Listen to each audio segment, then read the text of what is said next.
Day 3. The siege is starting to feel like a waiting game. Soldiers and policemen passing the time of day. Then suddenly, shortly after noon, a shot rings out, and then 6 or 7 explosions coming from inside the complex. Well, there's a series of shots ringing out now just outside the shopping centre. Black smoke we can see coming from the top of the building. We don't know what's going on inside, but certainly this is the most action we've heard in quite a number of hours. The building where the gunmen holed up is on fire. Reinforcements are brought in, including an armoured personnel carrier. Government forces are engaged on a major assault to try to dislodge the militants. But the attackers are not giving up without a fight. This morning, the BBC spoke to a commander from al-Shabab, the Somali group with links to al-Qaeda that says it carried out the attack. Speaking in a British accent, he said their fighters were well organised. There would be no surrender. There's a command centre which has been in touch with the Mujahideen there at the moment, and all the operations have been were coordinated, of course. There will be no negotiations. We've spoken to the Mujahideen who were inside Westgate, and they told us that the Kenyan government was urging them to negotiate.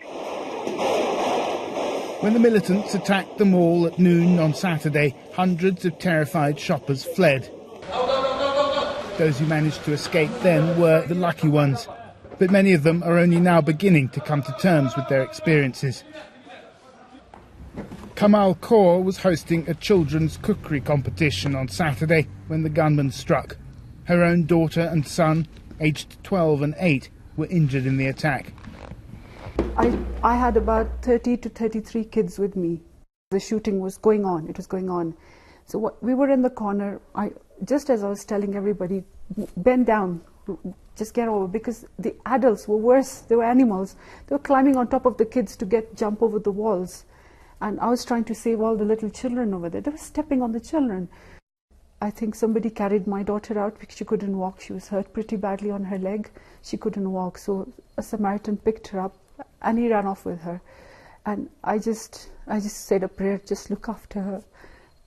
And then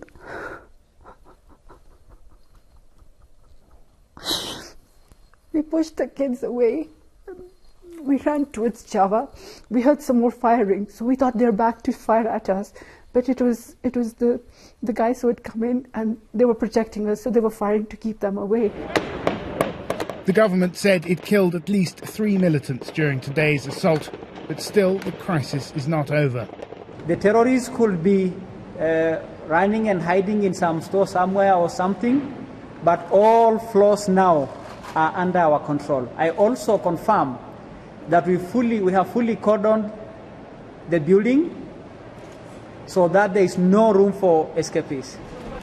The army has always said that its overriding concern has been to get the remaining hostages out alive.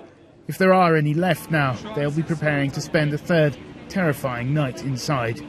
Gabriel Gatehouse, BBC News in Nairobi.